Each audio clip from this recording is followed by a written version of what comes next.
बिस्मिल्लाहिर्रहमानिर्रहीम। अस्सलाम वालेकुम नाज़रीन।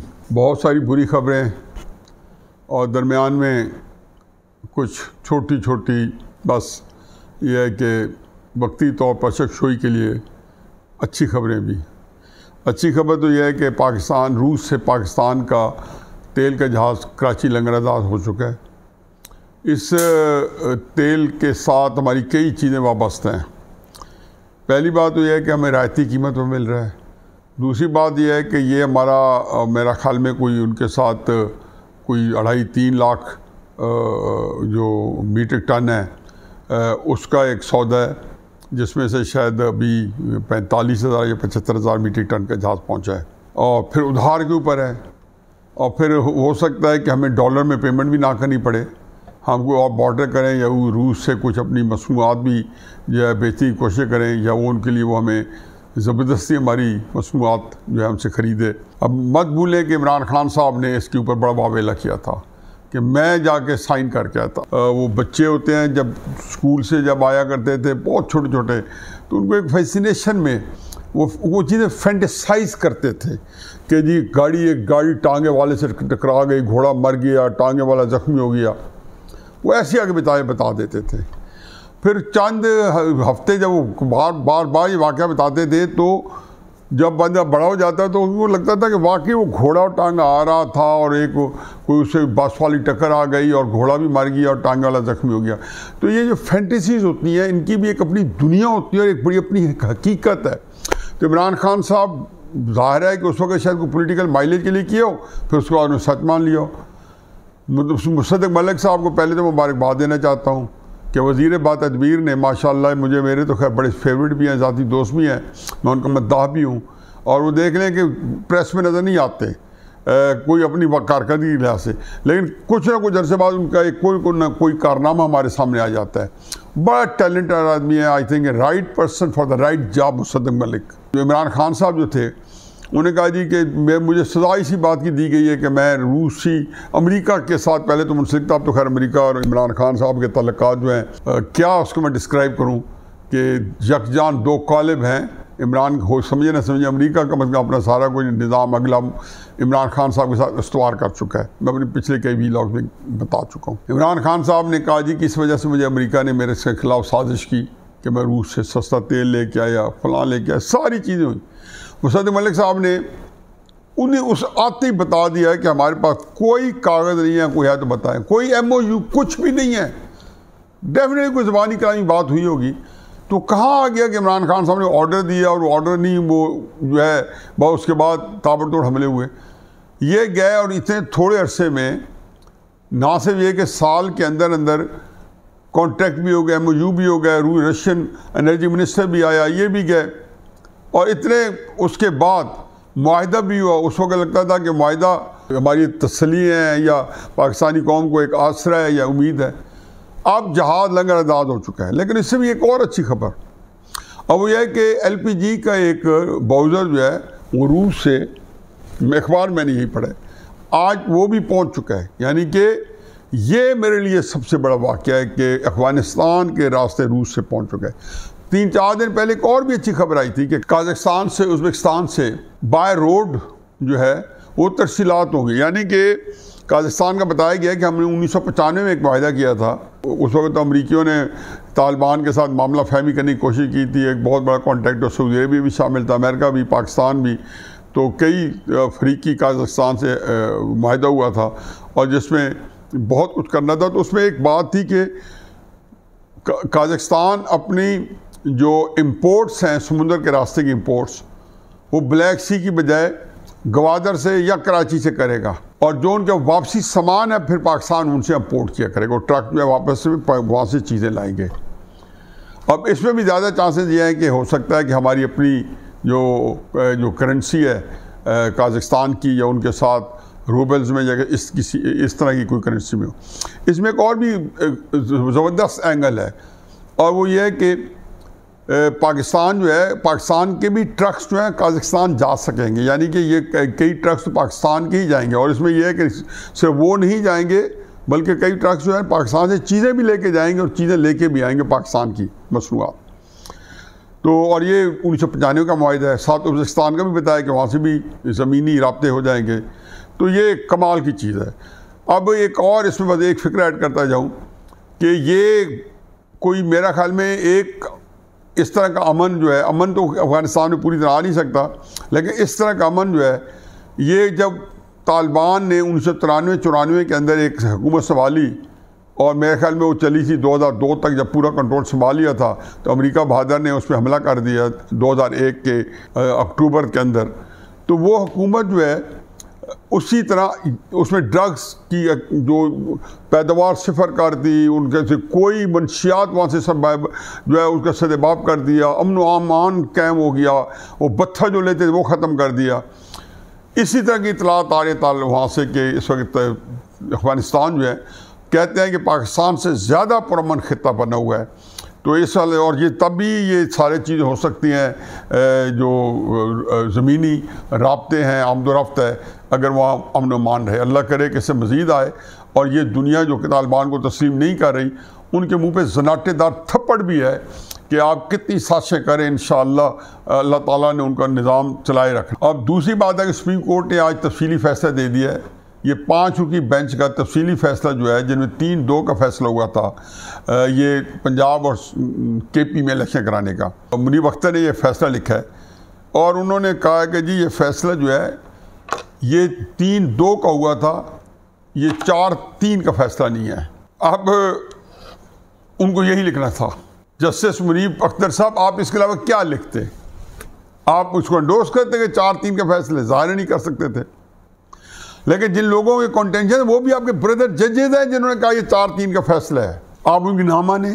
हमने बेंच 5 बना दिया था, वो तो इंतजामी इख्तियारात है चीफ जस्टिस साहब के पास, वो 5 का बेंच किया, 3 का भी बना देते तो आप हमारा गुज़राकात हो जाना था इस फैसले के तहत। तो इसलिए आप जो करते रहें उसके मुकाबले में 4-3 का फैसला है। तारीख जो है जल्द चंद महीनों के बाद दयानतदारी के साथ लिखी जानी है, वो सब बता देगी आप सही हैं या 4-3 का फैसला सही है।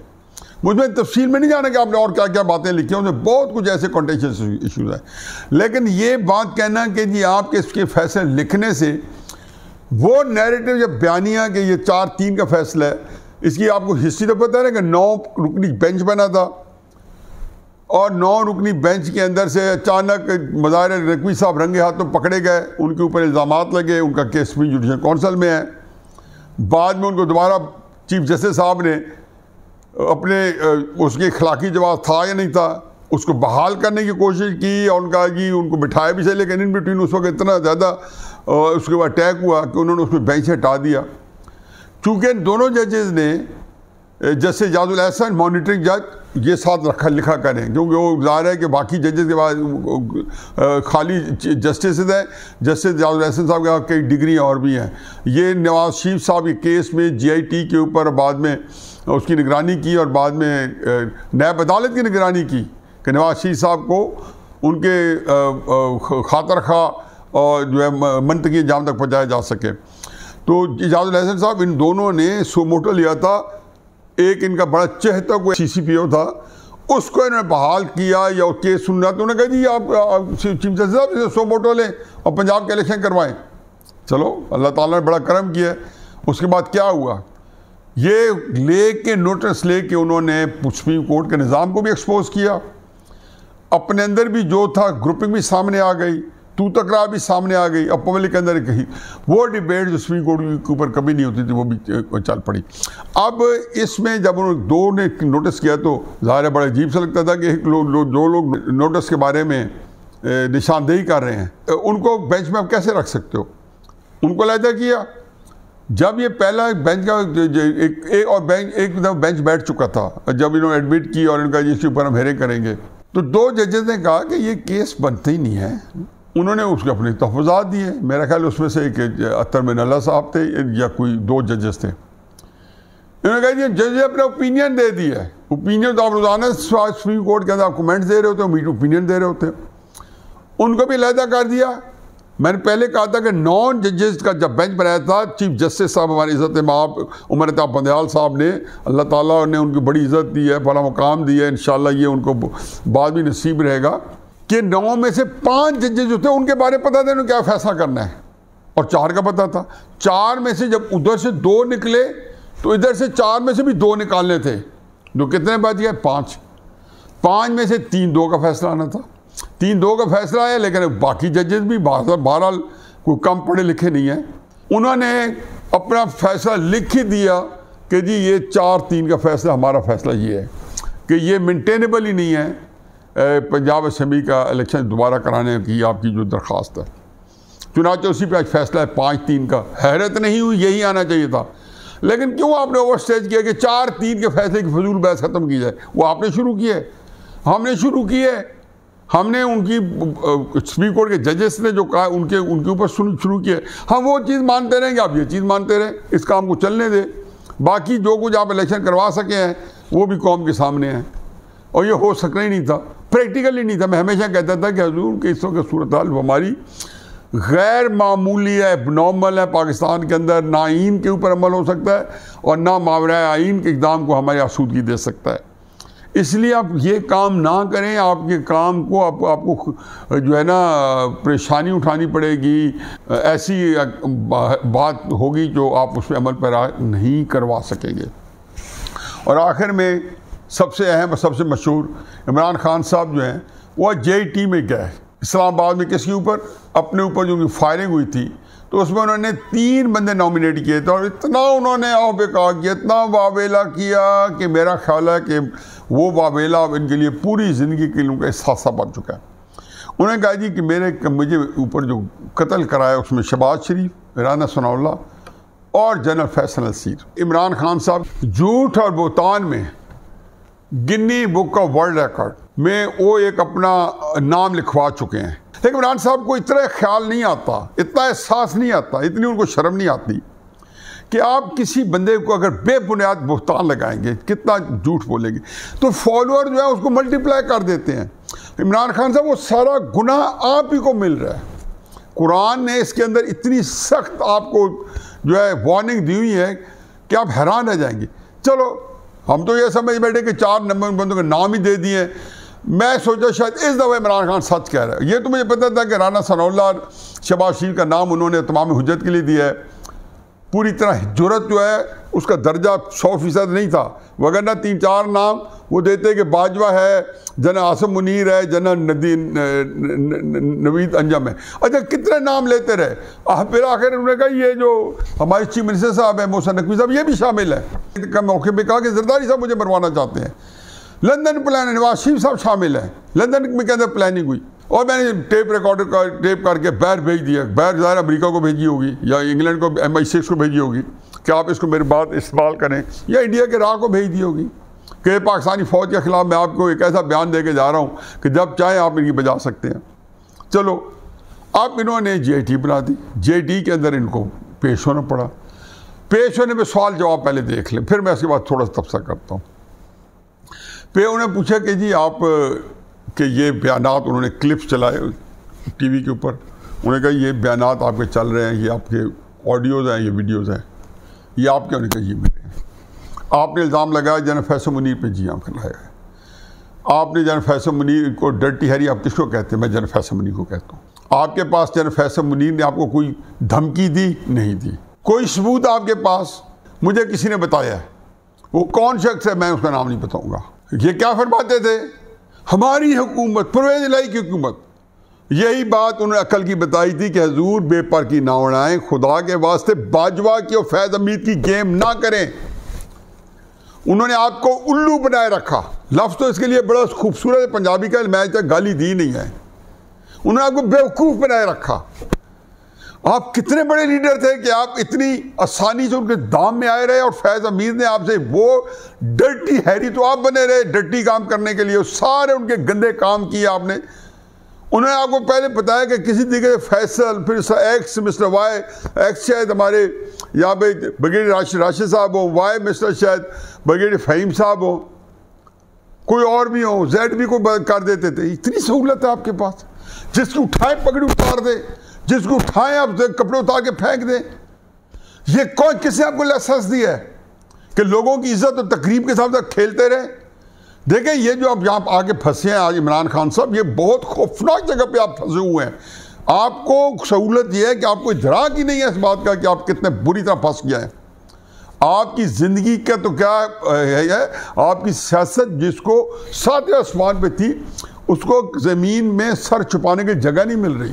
ये कोई आम वाक़या नहीं है, कोई मिरेकल निकाल सके। सरप्राइजेस तो आपने बहुत देनी थी कि मैं फलां महीने में बड़ी सरप्राइजेस दूंगा, वो तो आप हमेशा देते आए हैं और आप हमेशा ब्लफ करते आए हैं, होक्स करते आए। आपने एक शरीफ आदमी को, पता नहीं आप शायद मिलते फैसल नसीर साहब को, मैं तो कभी नहीं मिला, लेकिन आप मिलते, हो सकता बहुत मुतासर होते कि यार इतना जेंटलमैन क्यों। मैं कई बंदों के बारे में मेरा अंदाज़ा होता है, ऐसे सुनी सुनाई जब बंदा मिलता है तो बंदा इतना शरीफुल नफ्स निकलता है, इतना हम्बल निकलता है। ज़ाहिर है उनके काम है, ISI का काम जो है वो सारे काम ऐसे ही हैं कि जिसमें उनको जो है नागुफ्ता बे करने पड़ते हैं, अनपॉपुलर काम करते हैं, जिन लोगों के खिलाफ कर रहे होते हैं उनको बिल्कुल पसंद नहीं आएंगे, लेकिन ये एक उनके जॉब का एक हिस्सा है। आपने उनकी पूरी शख्सियत को कातिल बना दिया। अपने फायरिंग, मैंने तो कहा ना आपके ऊपर फायरिंग हो, अरशद शरीफ का कत्ल हो, एक ही चेहरा आपको मिलेगा, ये सारी चीज़ें सामने आ जाएंगी। अल्लाह करे हमारी तो ज़िंदगी थोड़ी सी रह गई है भाई, यही तो है अल्लाह मियाँ, पाकिस्तान का पता नहीं क्या बनता है क्या नहीं बनता, लेकिन ये चीज़ें मेरे सामने आ जाएं, कहीं थोड़ा सा आसूदगी होगी कि जो चीज़ हम कह रहे थे वो सच साबित हुई है। अल्लाह ताला ने आपको किस तरह आपको एक्सपोज किया। चाहे अब आप जूम मीटिंग की है आपने कल या परसों, जिसके अंदर लोगों ने अपने ठिकाने छुपाए हुए थे, 2-4 बंदे आ गए। ये आपका हाल है कि आप गस्टाबो की तरह और माफियास की तरह और टेक्नोलॉजी को यूज़ करते हुए खुफिया मीटिंग कर रहे हैं। अमेरिका के अंदर मैंने देखा है कि आपकी सपोर्ट मुतसलसल हुई है, वो मेरे सारे दोस्त थे जो आपकी सपोर्ट कर रहे थे तन मन धन की। यूरोप में आपकी सपोर्ट मुतसलसल हुई है, ये नहीं कि आपके पीछे हट गए होंगे, वो सिर्फ जो है इन हालात में कोई खुल के आपकी सपोर्ट नहीं कर सकता। आपके सगे आपके सपोर्ट नहीं कर सकते, आपको मिलने से रह गए आपके सगे। ये सारे चीज़ थी कि इसके जिम्मेदार आप खुद हैं। 1 साल मेरी एक ही ख्वाहिश है कि आप चंद बंदों से माफ़ी मांगें, अगर सारों से नहीं मांग सकते आप नवाज शरीफ से माफ़ी मांगें। अपने बहुतानों की इसलिए नहीं कि आपको नवाज शरीफ को ज़रूरत है या आपको ज़रूरत है, हकीकत यह है कि आप कई नए काम किए हुए हैं, आपकी आकबत बहुत संवर सकती है, आपकी आकबत संवर जाएगी। आप फजल रहमान साहब से कहें कि मैंने आपकी तस्दीक की है और मैं एक पस्ती के नीचे दर्जे पे आया हूँ और आपकी तस्दीक की है, आप उनसे माफ़ी मांगें। आप जनरल फैसल नसीर साहब से माफ़ी मांगें, आप जनरल नदीम अंजम साहब से माफ़ी मांगें, क्योंकि उन लोगों के साथ आपने बहुत ज़्यादती की है। मगर कोई आपका जियाला जो है, कोई एक्सट्रीमिस्ट, ये जो रिएक्ट होता है ना, आपने देखा था कि मुमताज़ कादरी एक ही था पूरे 22 करोड़ लोगों में से, एक बंदा उठ के खुदा न खास्ता फैसल नसीर साहब के ऊपर हमला कर देता, खुदा न खास्ता राना सनाउल्लाह के खिलाफ आपने नफरत फैलाई, उसको को मार देता। आपकी बड़ी फॉलोइंग है, एक्सट्रीमिस्ट लोग हो चुके हैं आपकी फॉलोइंग में, तो क्या आपको आसूदगी होती? पहले दिन आप यही कहते ना मेरे साथ जो करता है, जैसे आपने कोर कमांडर के घर पे जो जना हाउस में हमला हुआ, आपने कहा कि जो मुझे दोबारा जेल में डालोगे फिर यही होगा। अब पहला बयान आपको फिर यही आना था, रऊनत तकब्बर। बहरहाल ये वो सूरत हाल है कि आपने देख लिया। रूस से तेल आने की खुशी भी हुई है, सुप्रीम कोर्ट के 5 जजेस का फैसला भी कोई सरप्राइज़ नहीं है। सरप्राइज़ इतनी है कि जी बड़े तकल्लुफ़ से काम लिया है। जब आपके बाद काजी फैज़ से लार्जा बैन बनाया, ये तब भी पता चल जाएगा, यही फैसला वो लिखा जाएगा 4-3 के, जब काजी फैज़ साहब का लार्जा बैन बनेगा इंशाअल्लाह। बहुत करीब आ गई है 16 सितंबर। मेरा ख्याल है कि ये टाइम है इमरान खान साहब अपने आप को रिविज़िट कर लें। मैं अभी भी सिद्क़ के दिल से समझता हूँ कि आप अपने लिए भी बहुत कुछ बचा सकते हैं, आप पाकिस्तान को भी बचा सकते हैं, और आप बहुत सारे लोगों की जो बेतौकीरी की है नाजायज़, उसका भी इज़ाला कर सकते हैं। वमा अलैना इल्लल बलाग।